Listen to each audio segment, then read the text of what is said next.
दोस्तों आपके सामने है मेरी ज़ीरोधा की लाइव होल्डिंग्स। तो चलिए शुरू करते हैं। मेरी सबसे बड़ी होल्डिंग है HDFC बैंक। HDFC बैंक के मेरे पास 6 शेयर है। एवरेज कॉस्ट मेरा 1,500 रुपये है और मेरी अभी करंट वैल्यू 9,700 रुपये HDFC बैंक की है। मेरा टोटल प्रॉफिट एंड लॉस देखे तो 783 मेरा टोटल प्रॉफिट है। परसेंटेज टर्म्स में प्रॉफिट देखे तो 8.78% मेरा टोटल प्रॉफिट है। उसके बाद मेरी सबसे दूसरी बड़ी होल्डिंग है HCL टेक। HCL टेक में आप देख सकते हो मेरे पास 6 शेयर्स है और एवरेज कॉस्ट मेरा HCL टेक का है 1,011 रुपये का। मेरी टोटल अभी करंट वैल्यू HCL टेक में है 6,767 रुपीज़। मेरा total profit and loss HCL tech में 700 रुपये का है और परसेंटेज टर्म्स में देखें तो 11.5% मेरा टोटल प्रॉफिट है HCL टेक में। मेरी तीसरी सबसे बड़ी होल्डिंग है IDFC first bank. IDFC first bank में मेरे पास आप देख सकते हो 104 शेयर्स है और यहाँ पे T+1 लिखा रहेगा। उसका मतलब ये है कि मैंने कल एक IDFC फर्स्ट बैंक का स्टॉक खरीदा था लाइव एक वीडियो बनाने के लिए। उस वीडियो का नाम है लाइव इन्वेस्टिंग इन ज़ीरोधा। मैंने आई बटन पे वो वीडियो का लिंक दिया हुआ है, वो चेक कर सकते हो आप अगर आपको ज़ीरोधा में सीखना है कि स्टॉक्स को कैसे बाय और सेल कर सकते हैं। मेरी average cost IDFC first bank में 41 रुपीज़ की है। मेरे पास पहले आप ये 105 शेयर्स देख रहे हो, पहले मेरे पास ऐसे 198 शेयर्स थे। मैंने अपनी होल्डिंग कम कर दी और मैंने जो स्टॉक्स बेचे थे वो मैंने 56 रुपीज़ के प्राइस पे बेचे थे और मुझे उसमें अच्छा खासा प्रॉफिट हुआ था, तकरीबन 1,500-2,000 रुपये तक का। उसके बाद मेरी करंट वैल्यू अभी IDFC फर्स्ट बैंक में 6,090 रुपीज़ की है। मेरा टोटल प्रॉफिट अभी 1,720 का है और परसेंटेज टर्म्स में देखोगे तो 40% मेरा IDFC फर्स्ट बैंक में टोटल प्रॉफिट है। उसके बाद मेरी दूसरी नेक्स्ट बड़ी होल्डिंग है Tata consumer products. Tata consumer products के मेरे पास 7 शेयर्स है। एवरेज कॉस्ट मेरी 784 है। मेरा करंट वैल्यू अभी टाटा कंज्यूमर प्रोडक्ट्स में 5,524 है। पर प्रॉफिट एंड लॉस देखे तो सिर्फ 34 का ही प्रॉफिट है क्योंकि मैंने जस्ट अभी ये शेयर खरीदा है। तो परसेंटेज टर्म्स में देखे तो आधे % का भी बैरली प्रॉफिट नहीं है मेरा टाटा कंज्यूमर प्रोडक्ट्स में। उसके बाद मेरी नेक्स्ट बड़ी होल्डिंग है टाटा पावर। टाटा पावर में मेरे पास 24 शेयर है। एवरेज प्राइस मेरी हर एक शेयर की 217 रुपये है और अभी करंट वैल्यू टाटा पावर की 5,380 रुपीज़ का मैं पोर्टफोलियो में होल्ड करता हूँ। मेरा टोटल प्रॉफिट एंड लॉस है 163 रुपीज़ का। परसेंटेज टर्म्स में देखें तो 3% का मेरा टोटल प्रॉफिट है अभी टाटा पावर में। उसके बाद मेरी नेक्स्ट बड़ी होल्डिंग है रिलायंस इंडस्ट्रीज़। रिलायंस इंडस्ट्रीज़ के मेरे पास 2 शेयर्स है। वो दोनों शेयर्स की एवरेज कॉस्ट है 2,460 रुपीज़। मेरी करंट वैल्यू अभी रिलायंस इंडस्ट्रीज़ में इन्वेस्टेड हूँ मैं 5,234 रुपीज़ का और मेरा टोटल प्रॉफिट एंड लॉस है 311 रुपये का। परसेंटेज टर्म्स में देखें तो 633% का मेरा टोटल प्रॉफिट है रिलायंस इंडस्ट्रीज़ में। अगला स्टॉक है मेरा ICICI general insurance. ICICI general insurance के मेरे पास 4 शेयर्स है। एवरेज कॉस्ट मेरी हर एक शेयर की 1,155 रुपीज़ है। मेरा करंट वैल्यू अभी 4,624 रुपीज़ है। मुझे प्रॉफिट अभी सिर्फ 2 रुपये का ही हुआ है क्योंकि मैंने ये रीसेंट स्टॉक खरीदा है। परसेंटेज टर्म्स एकदम फ्लैट ही हूँ मैं, कुछ प्रॉफिट ही नहीं है मुझे। मेरा नेक्स्ट इन्वेस्टमेंट है पिडिलाइट इंडस्ट्रीज़। पिडिलाइट इंडस्ट्रीज़ मेरे पास एक स्टॉक है पिडिलाइट इंडस्ट्रीज़ का। एवरेज कॉस्ट मेरा 2,420 रुपीज़ है और मेरी अभी करंट वैल्यू 2,661 रुपीज़ है। मेरा टोटल प्रॉफिट हो गया 240 रुपीज़ का और मेरा परसेंटेज टर्म से प्रॉफिट देखे तो 9.92%, यानी कि तकरीबन 10% मेरा टोटल प्रॉफिट है। नेक्स्ट होल्डिंग है मेरी हिंदुस्तान यूनिलीवर की। हिंदुस्तान यूनिलीवर का एक शेयर है मेरे पास। एवरेज कॉस्ट देखे तो 1,985 का मेरे पास हिंदुस्तान यूनिलीवर का शेयर है। उसका करंट प्राइस है अभी 2,537 रुपीज़ का, यानी कि प्रॉफिट एंड लॉस देखे तो 550 रुपीज़ का मेरा टोटल प्रॉफिट है हिंदुस्तान यूनिलीवर में। परसेंटेज टर्म्स में देखे तो 27% का मेरा प्रॉफिट है। अब दूसरी मेरी बड़ी नेक्स्ट होल्डिंग है मेरी ITC के मेरे पास 7 शेयर्स है। पहले मेरे पास 14 शेयर्स हुआ करते थे ITC के। वो 14 शेयर्स मेरी टोटल एवरेज प्राइस 205 रुपये की थी, लेकिन वो बाद में मैंने अपनी होल्डिंग्स कम करके 14 में से 7 शेयर्स की कर दी और मैंने वो तकरीबन 340 या 350 के भाव में बेच दिए थे। तो मेरी आप एवरेज कॉस्ट अभी देख सकते हो बाकी के 7 शेयर्स की 209 रुपये की है। लास्ट ट्रेडेड प्राइस 340 रुपीज़ की है। मेरा करंट वैल्यू अभी ITC में 2,382 रुपीज़ है। प्रॉफिट एंड लॉस देखे तो 916 रुपीज़ का मेरा टोटल प्रॉफिट है। परसेंटेज टर्म्स में देखे तो 62% का मेरा ITC में अभी करंट प्रॉफिट चल रहा है। नेक्स्ट है मेरा डाबर में मेरे पास 4 स्टॉक्स है। डाबर की मेरी एवरेज कॉस्ट 520 रुपीज़ की है, 520 रुपये की है। मेरी करंट वैल्यू अभी डाबर में 222 रुपीज़ की है। मेरा टोटल प्रॉफिट अभी 146 रुपीज़ का है। परसेंटेज टर्म्स में देखें तो 7% का मेरा टोटल प्रॉफिट है। अगला मेरा होल्डिंग्स है मुथूट फाइनेंस का। मुथूट फाइनेंस के मेरे पास 2 स्टॉक्स है। दोनों स्टॉक्स की एवरेज प्राइस 1050 रुपीज़ की है। मेरा टोटल प्रॉफिट एंड लॉस अभी 56 रुपीज़ का ही है, क्योंकि आप जानते हो मुथूट फाइनेंस का स्टॉक अच्छे से एक डाउनफॉल हुआ था, तब मैंने ये स्टॉक ख़रीदा था, इसलिए अभी जस्ट रिसेंटली बाय हुआ है। ज़्यादा मेरा रिटर्न्स आया नहीं है उसमें, तकरीबन 2.67% का मेरा रिटर्न्स आया है मुथूट फाइनेंस में। अगला स्टॉक है मेरा कोटक महिंद्रा बैंक। कोटक महिंद्रा बैंक में मेरे पास एक शेयर है। उस एक शेयर की एवरेज प्राइस 1745 रुपीज़ की है। मेरा टोटल प्रॉफिट 183% का है और मेरे रिटर्न्स 10.51% के हैं। चलिए गाइस, अभी मैं आपको गूगल फाइनेंस के मेरे होल्डिंग्स की वेटेज कितनी है, ये जो स्टॉक्स दिख रहे हो वो कितने परसेंटेज में मेरे पोर्टफोलियो में वेटेज करता है, वो मैं आपको दिखाता हूँ। तो मेरी सबसे बड़ी होल्डिंग है HDFC बैंक। HDFC बैंक में जैसे कि आप देख सकते हो मेरे पोर्टफोलियो का वेटेज 17% HDFC बैंक में है। HCL टेक का मेरा वेटेज 12% का है। IDFC फर्स्ट बैंक का मेरा वेटेज 11% का है। टाटा कंज्यूमर प्रोडक्ट्स का वेटेज मेरा 9.66 यानी कि तकरीबन 9.5% का है।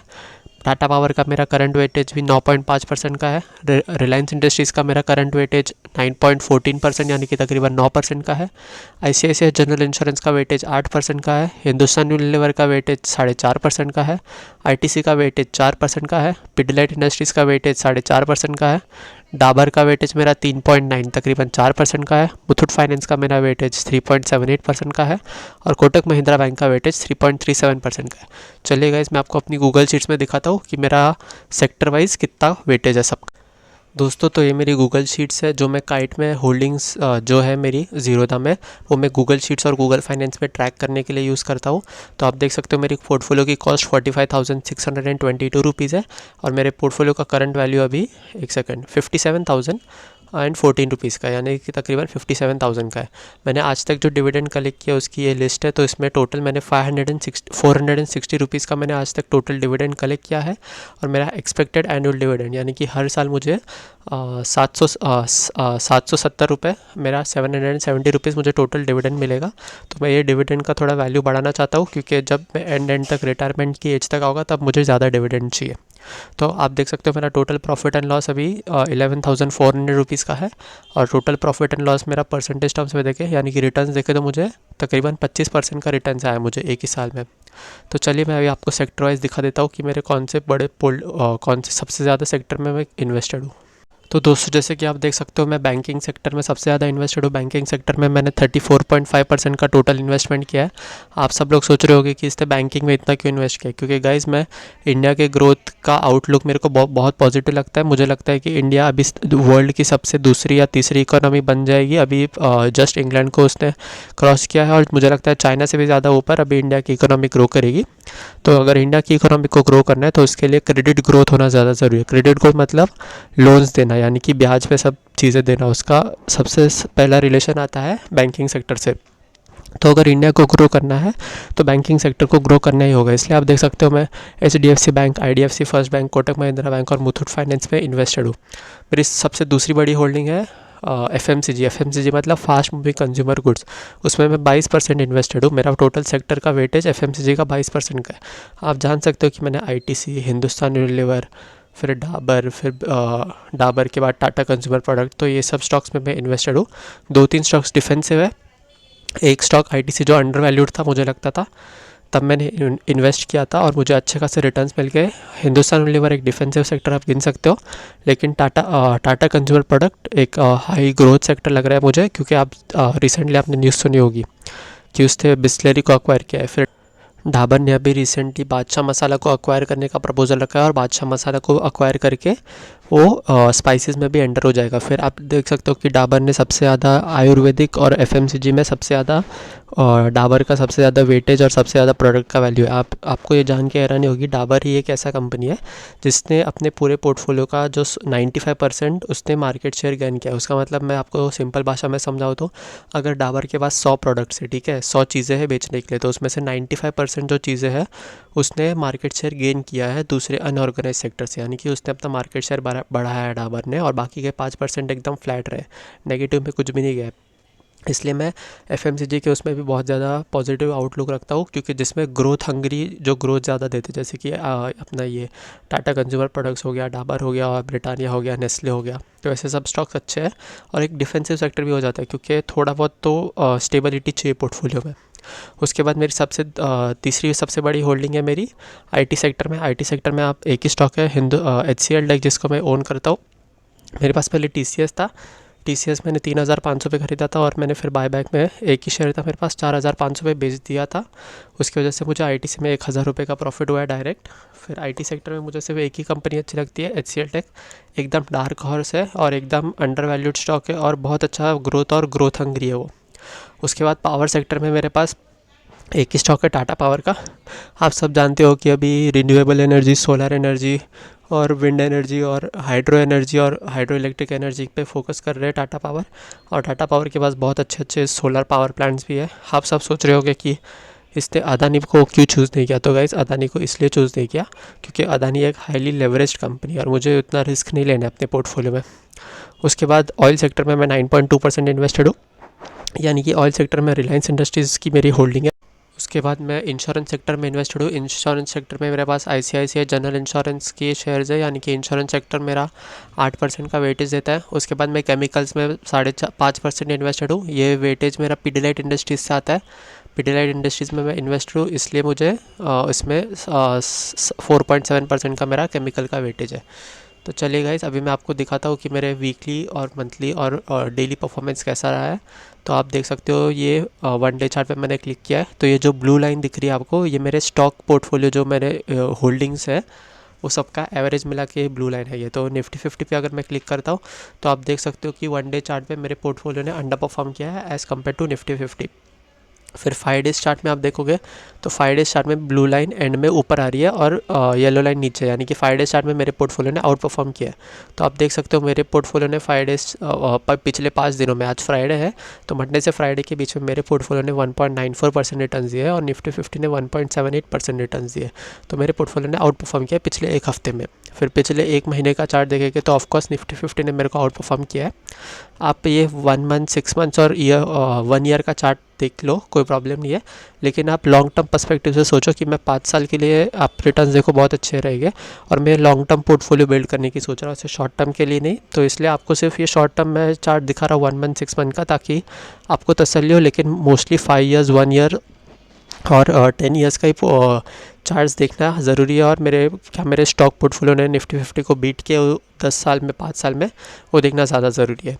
फिर भी आपको दिखा देता हूँ, 1 मंथ में आप देख सकते हो निफ्टी 50 ने आउट परफॉर्म किया है मेरे पोर्टफोलियो को, तकरीबन 0.1% से आउट परफॉर्म किया, यानी कि फ्लैट ही रहा है।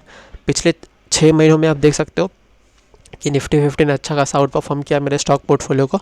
तो आप देख सकते हो निफ्टी 50 ने 14.5% के रिटर्न्स दिए, मेरे पोर्टफोलियो ने सिर्फ 12.5% के रिटर्न्स दिए, ताकि तकरीबन 2% से निफ्टी 50 ने मेरे स्टॉक पोर्टफोलियो का आउट परफॉर्म किया है।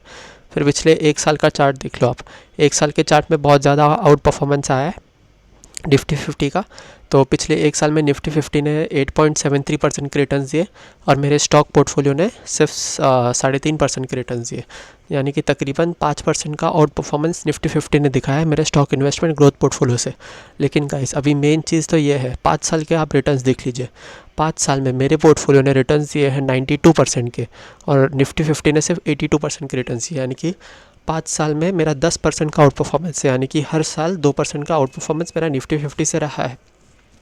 आप CAGR टर्म्स में ग्रोथ लिख लो तो तकरीबन 18.5% का CAGR ग्रोथ है मेरे पोर्टफोलियो का, और निफ्टी 50 का तकरीबन 15% का ही ग्रोथ है, यानी कि मैंने निफ्टी 50 को हर साल 3% CAGR से बीट किया है। और मेरे पोर्टफोलियो ने पिछले 5 साल का मेरा CAGR 18.5% का है। आपको चाहिए तो आप खुद भी चेक कर सकते हो।